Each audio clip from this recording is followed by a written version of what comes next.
Selamat siang, assalamualaikum warahmatullahi wabarakatuh. Kembali lagi bersama saya kawan-kawan di channel Agus TG.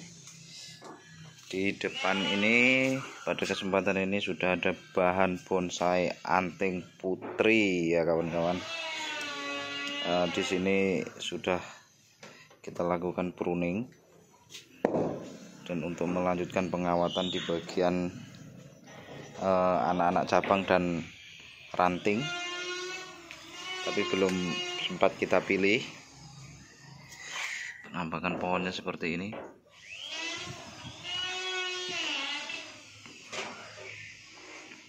Nah, seperti ini ya kawan-kawan. Coba saya putar biar kawan-kawan tahu. Pohon ini bergaya formal, tegak lurus, tapi kemungkinan saya beri 2 mahkota. Untuk di bagian sebelah kanan yang ada guntingnya itu nanti kita buat semi mahkota sendiri, karena kalau mau dijadikan cabang pertama terlalu jauh jarak antara cabang pertama dan keduanya, ini lumayan sedikit jaraknya jauh. Akhirnya kita jadikan untuk menambah semi mahkota di bagian sini. Kalau untuk karakter penuaan, pohon ini sudah tergolong sangat tua. Dilihat dari bekas luka potongan-potongan lamanya seperti ini, dan cenderung batangnya sudah terlihat putih bersih, hampir sama warna batang dan cabangnya sama. Itu menunjukkan karakter bahwa pohon ini sudah tua. Seperti ini. Jadi bisa dikatakan ini nanti pohon ini formal tapi 2 mahkota atau twin. Tapi untuk yang mahkota sebelah kanannya ini tidak terlalu besar, hanya kita untuk mengimbangi saja, dan dibuat untuk lajur mahkotanya bergelombang, tidak menjadi satu kesatuan atau setengah lingkaran, tidak, tapi dibuat alur seperti gaya-gaya tropis sesuai di alam kita di Indonesia ini.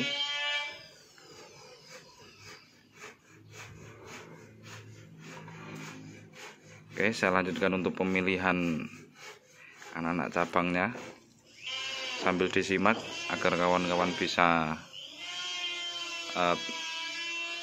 belajar bareng lah intinya. Mana yang akan saya pilih, mana yang akan saya buang. Oke, ini akan saya lakukan pemilihan untuk anak cabang ranting yang akan dilanjutkan, dan akan yang saya potong, akan yang saya buang. Seperti ini harus kita lakukan buang, dan ini jadi hanya saya ambil ini, dan yang bagian atas ini hanya saya pilih yang kecil.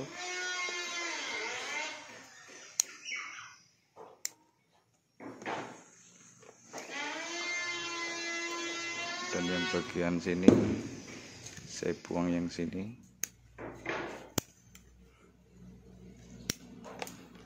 Untuk cara pemilihannya sesuai dengan lanjutan yang sudah digerakkan menggunakan kawat ya kawan-kawan, yang pertumbuhannya anatominya enak, perpecahannya enak, sesuai. Nah, misalnya ini sudah turun ke bawah, naik. Nah, seperti ini contohnya. Ada 1, 2, 3, 4, 5. Dan ini yang untuk lanjutan. Untuk lanjutan di bagian as cabang yang sudah dikawat, dan ini nanti untuk perpecahan anak cabangnya. Seperti itu. Cari titik tumbuh yang dominan saja untuk melanjutkan atau untuk mempertegas komposisi percabangannya. Jika sekiranya terlalu banyak yang dipelihara, nanti takutnya pohonnya akan terlihat terlalu menumpuk dan ruang dimensinya tidak terlihat. Pembagian gerak percabangannya malah tidak terlihat. Dan di situ ada emas pajar sedang melakukan pruning pohon apa kuwi Mas? Jambu kerikil. Jambu kerikil. Kerikil. Kalau di Jawa sering disebut dengan jambu peking. Kalau di sini jambu kerikil. Mungkin sama saja lah ya. Cuman jarang yang mengatakan jambu peking, itu jarang. Kalau di daerah Sumatera jarang. Taunya jambu kerikil. Oke, untuk penampakan akarnya pohon ini sangat tergolong istimewa menurut saya, memang natural sekali. Nah, perpecahannya sudah apa ya, cara anune iki ngeret-ngeret ngono gitu. Nah, seperti itu.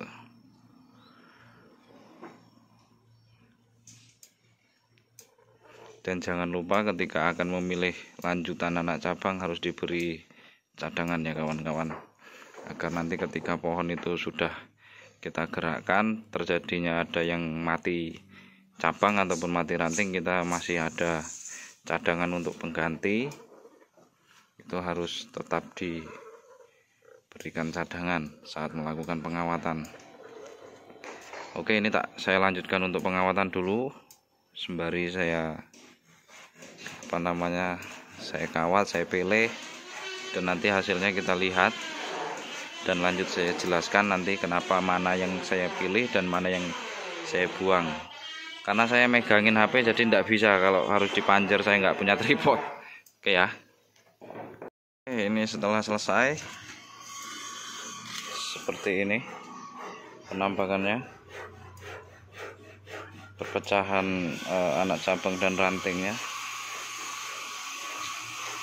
Jadi nggak harus pilih dua, pecah dua nggak perlu ya kawan-kawan. Sekiranya ada titik tumbuh atau tunas atau anak ranting atau ranting, bahkan anak cabang yang sekiranya bisa menambah nilai keindahan, ya kita lanjutkan, kita pakai, jangan kita buang, jangan terlalu dibuat rapih. Dalam arti rapih itu bisa dikatakan pecah dua lanjut dua, pecah dua lagi, nggak perlu seperti itu.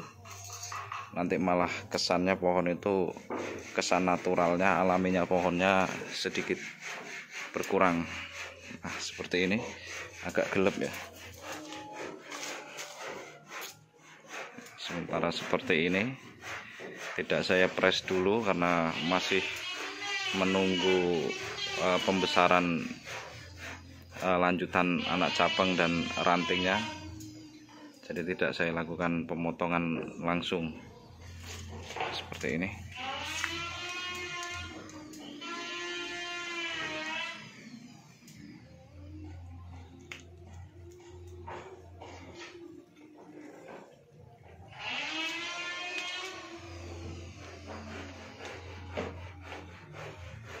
Membuat kesan-kesan natural seperti ini yang perlu diperhatikan adalah gerak atau pengawatan awal itu harus diperhatikan, jangan terlalu monoton atau pergerakannya bisa dikatakan monoton, itu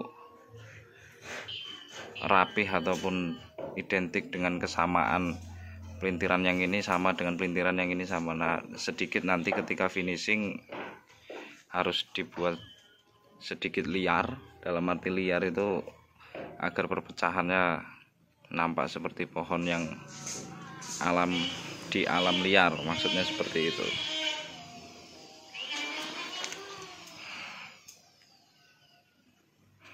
Pohon anting putri.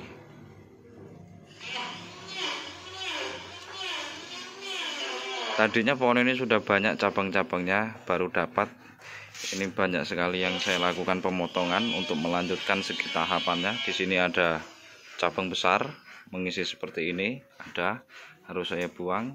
Bekas potong-potongannya sangat banyak sekali ya kawan-kawan. Itu pun bekas cabang semua yang saya potong-potong itu. Dan saya lanjutkan dengan tunas-tunas baru. Saya lanjutkan untuk arah cabang-cabang yang saya sisakan seperti ini. Dan ini baru progres sekitar 3 bulan setelah saya press total. Yang saya kawat ini termasuk cabang-cabang baru, belum lama. dan ini pun masih banyak cadangan juga, belum saya maksimalkan nanti setelah ranting-ranting ini sudah sedikit besar atau sudah seukuran pipet untuk minuman gelas, itu sudah agak besar seperti itu, baru saya lakukan pengepresan. Kalau masih awal seperti ini, masih tunas-tunas air, bisa dikatakan tunas-tunas air itu masih ujung-ujungnya nampak hijau seperti ini, jangan dipres dulu, nanti takutnya malah anjlok atau mati ranting.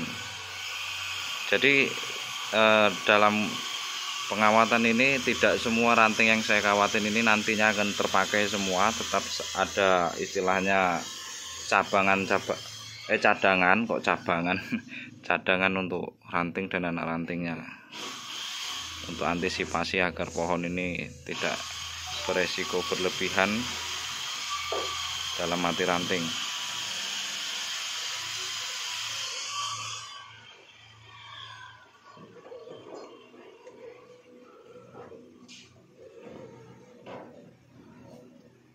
Seperti ini.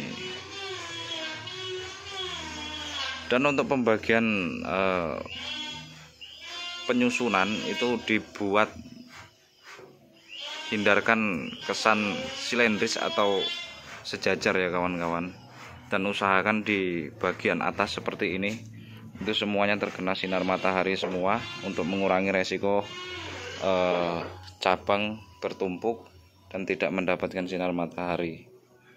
Karena kalau pembagian tidak pas seperti ini, di sini ada cabang satu dan di sininya ada, ini dengan ini terkena sinar matahari semua, begitupun selanjutnya dan seterusnya semuanya. Kalau tidak rata pembagiannya, tidak dapat matahari semua, nanti beresiko cabang yang di bagian bawah yang terhalang oleh cabang di atasnya, resikonya akan mati cabang. Oke ya, semoga video ini bisa bermanfaat buat kawan-kawan semua. Saya akhiri. Assalamualaikum warahmatullahi wabarakatuh.